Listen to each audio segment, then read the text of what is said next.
So guys, welcome once again to the channel. This is Sunset Drone GH. Today we are coming to you from Kumasi Central Market project.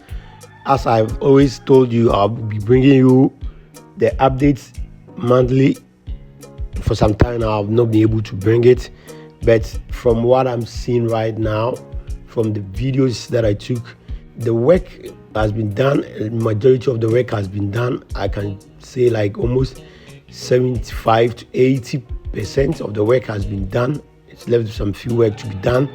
And then looking at the roofing, as the last time I said, the roofing is completed. I will show you a full view of the roofing, which is very nice and beautiful, as you can see, with the red yellow stripes at the top.